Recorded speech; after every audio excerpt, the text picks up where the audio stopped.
What's up, everybody? Welcome to the first full edition of the So You Want to Be a Wise Guys podcast.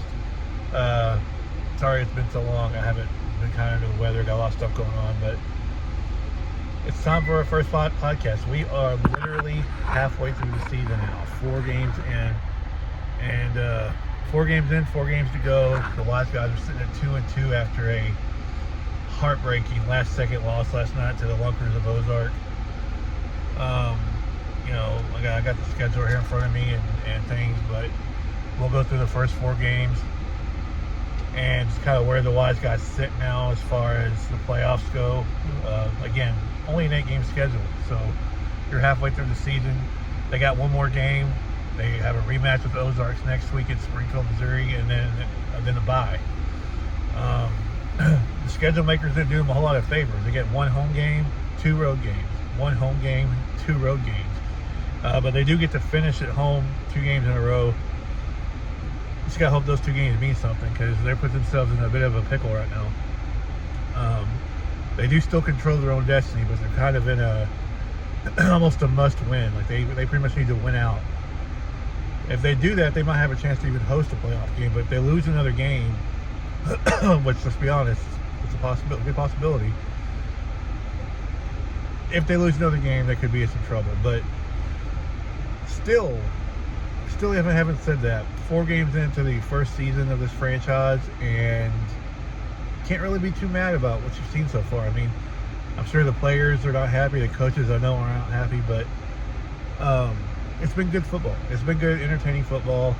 They've been in every game. Iowa turned out to be a blowout. They were in an Iowa game for a while. Iowa kind of ran away late, and we'll get to that one in a minute. But it's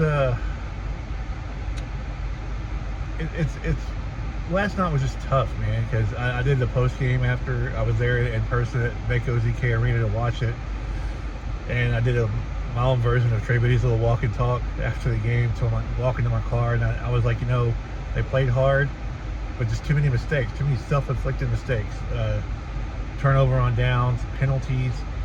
And another one that kind of dawned on me as I was rewatching the game last night when I got home, they didn't convert.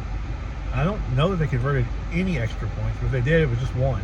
I think that's right, they did convert 1. They converted 1 when I think Dilworth made a great catch up over the top. But you convert on a couple. You lost by 4, and you scored 6 touchdowns. So you make your extra points, you win the game, or you have you at least force them to have to score at the end. They got the ball back with about 50 seconds to go, just needing the first down. They got it, and the game was over. And Ozarks is a very good team. I mean, I knew going in they were a good team, and so it was going to be a really tough game. Every team in this league is good. Even, I mean, Eau Claire is the other expansion team with the Wise Guys. They're sitting at 1-3, but they've been in every game too. They came very close to defeating Duluth last night, the defending champs, which Hot Springs did beat last week, which is what makes this even a little bit more, like, if you can combine defeating the defending champs at their place in their first home game, turn around and beat a really good Ozarks team the next week, man, you're sitting at 3-1, you're on top of the world, and it's looking great. Now, after that loss, it's time to do some soul searching, because they don't get no easier. You got Ozarks again next week, who's now got momentum. They now know they can beat you, and they get to host you at their place. And then a bye week, and then 2 straight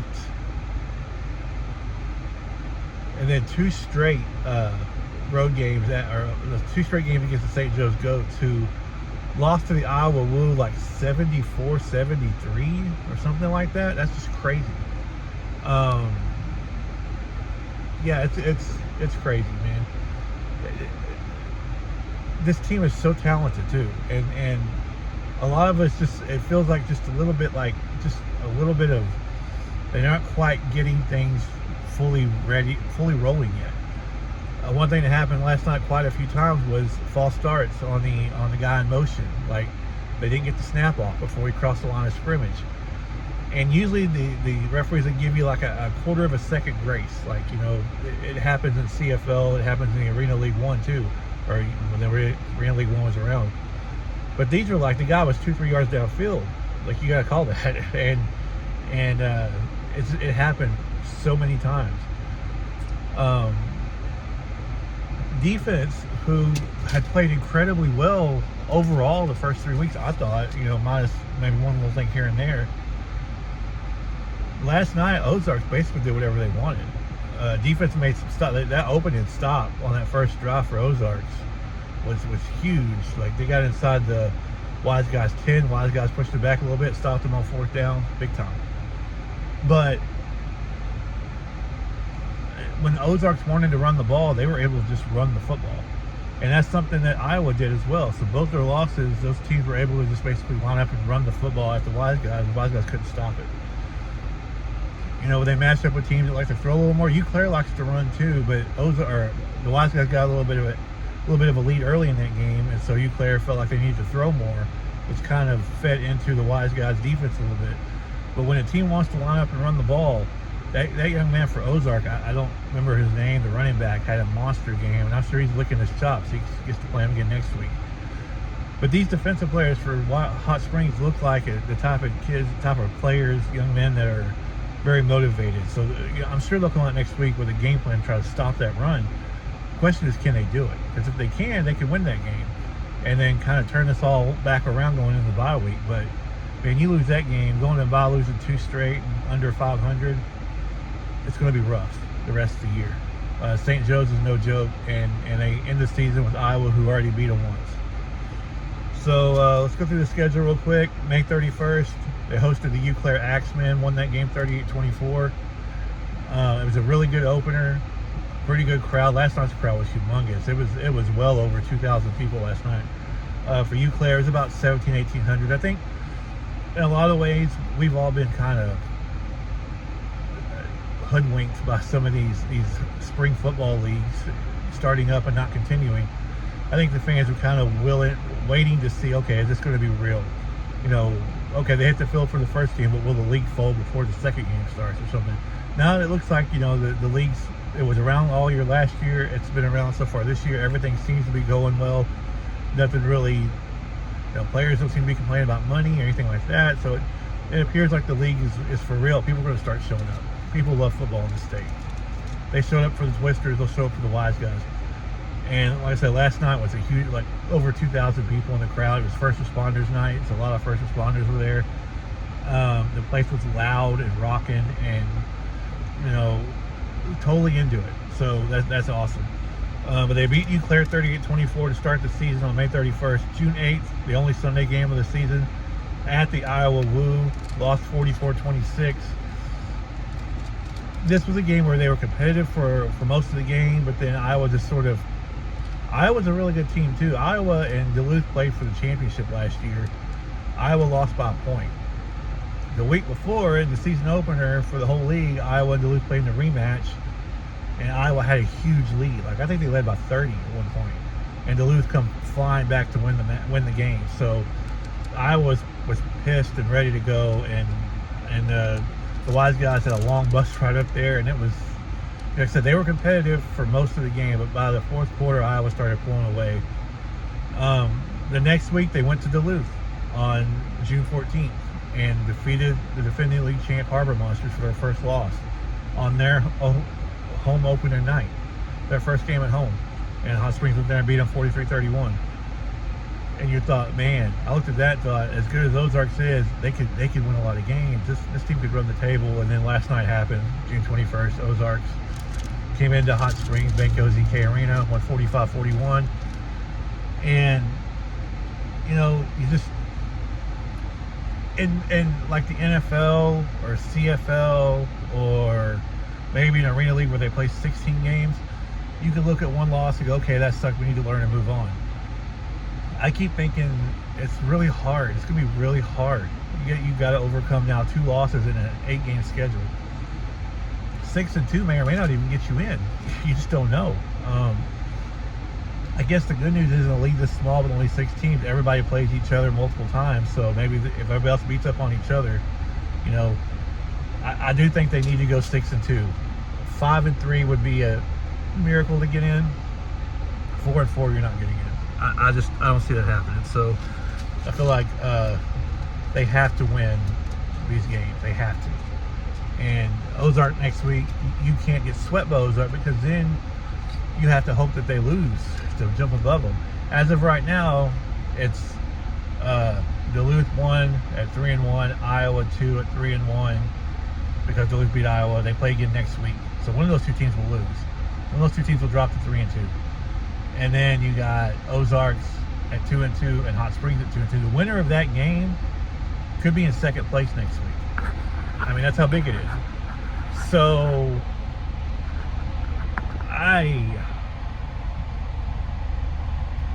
it's massive.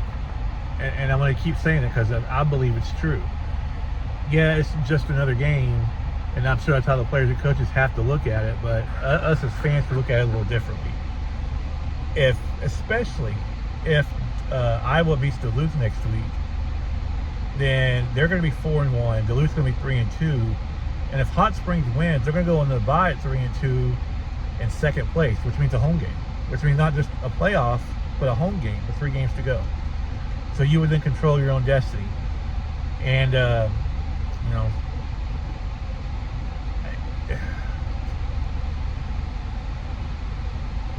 I'm ready for game time now.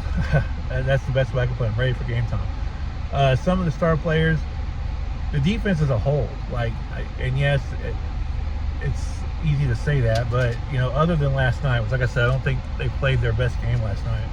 Overall, I think they've played well all year, the other 3 games. Even when they gave up 44 to Iowa, the offense was just not very good that day for the most part. And they had committed a few turnovers and put the defense in bad spots. But Eau Claire and Duluth especially, they played very well against Duluth. And they, like I said, they played pretty well against Iowa too. It's last night where it looked like anytime Ozark wanted to do something, Ozark could do it. And that's what they got to change by next week, because they're going into, I don't know what Ozark calls their arena. I don't know. I know it's in Springfield. But whatever it is, they're going in there, and it's not going to be easy. Offensively, Jordan Ambrose has had we had him on the very first episode before the season started. He's playing very well. And, you know, last night he had a very, very, very costly turnover. To kind of recap it real quick, Ozarks had just scored to make it, I believe the score was 39-31. They scored to make it 38-31. Wiseguys. They scored to make it 38-37. They were going for the tie. Threw an interception. Wiseguys ran it back for 2 to make it. Okay, it was 39-32 because they ran it back to make it 41-38. And then the Wiseguys got the ball because you know, it's not a thing where the Wiseguys have to throw it back to them. They scored the touchdown, but Wiseguys picked off the pass, ran it back for 2. So it's 41-38. It's a 3-point game. Wiseguys getting the ball back. This is midway through the 4th quarter. They're driving right down the field. They're making it almost look easy. Ambrose on a design quarterback draw up the middle, hit the left sideline, and then fumbled the ball. And Ozarks recovered. They went down and scored to take the lead. They never gave up the lead. You are driving with a chance to make it a 2-score game with under 7 minutes to go. I don't remember exactly how much time, but it was under 7 minutes to go when that drive started. And I think if they go up 2 scores here, they're looking good. And the whole crowd's jacked. And then the fumble happens, and you can feel the air get let out of the building. And then Ozarks went down and scored within about 3 or 4 plays, maybe 5, I think. And before you know it, you're in a bad spot. So, you know, he's played very well, but that turnover was so costly. And I think, you know, and I'm sure he knows that. I'm not telling him anything he doesn't know. But man, that one was tough. And then you're sitting there going, you know, what now? You get the ball back, you have time, and they did a good job of chewing up clock a little bit too. So if they did score, they weren't trying to leave Ozarks too much time. The problem is when they didn't score, when they got stopped on 4th down, it left them very little time. They had 1 timeout or 2 timeouts. So 1st and 2nd down, they made the stops and called the timeouts. You're thinking, okay, if they stop them on 3rd down, they can run 20 more seconds off, and then Fourth down have to happen with about 20 seconds left, and you'll see what happens then. Never got to that point. Third down, they picked up the first down right out the clock, ball game. It's a tough loss, but again, season's not over. You do control your own destiny as far as the playoffs go because you're ahead of 2 teams. Top 4 teams make it. Right now, you're the 4th team, a game ahead of the other teams. You, Claire, you've already beaten, so you own the tiebreaker over them. You play St. Joe's twice. But what you need to do is you got to get this one over Ozarks. If you don't know the season's not over, but you put yourself in a spot where you may need to sweep St. Joe's at that point, just to keep yourself in the playoff mix. A loss anywhere the rest of the season, I think, pretty much ends any hope of them hosting a game. I think that pretty much ends that. They may still be alive for the playoffs, but I think it will end their hopes of hosting a game, and then it'll just be, okay, can we get that 3 or 4 seed and get in? But they've proven they can go to Duluth and win, and they've proven they can go to Iowa and be competitive. We'll find out next week what they can do to Ozark, because Ozark can still make a run at this thing and get a top 2 seed too. They are very good. Anyway, congratulations to Ozark. It is what it is. They got to win. Now let's go next week and try to get us that win back. And if we do, next week this show will have a whole different tone, and it'll be excitement again going into the bye week with a chance to make a run at a top 2 seed maybe. A loss, and you're looking at just trying to get in the playoffs at that point, which will be perfectly fine. I mean, first season in the league to make the playoffs would be huge, but you know, you're sitting in a position right now, or going into last night, where you controlled your own destiny to get a top 2 seed, and now you're just sort of going, ugh. It's a tough loss. Should be the name of this episode, tough loss.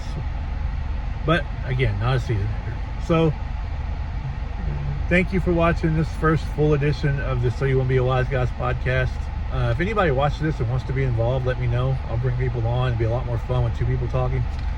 But until then, message me on Facebook here on the page, or comment on this video or whatever, or send me to my personal page, Aaron Wojciechowski. You do that, and I'll get back to you and bring you on. It'd be fun to have somebody else to do this show with. So anyway, thank you guys for watching. Let's go Wise Guys.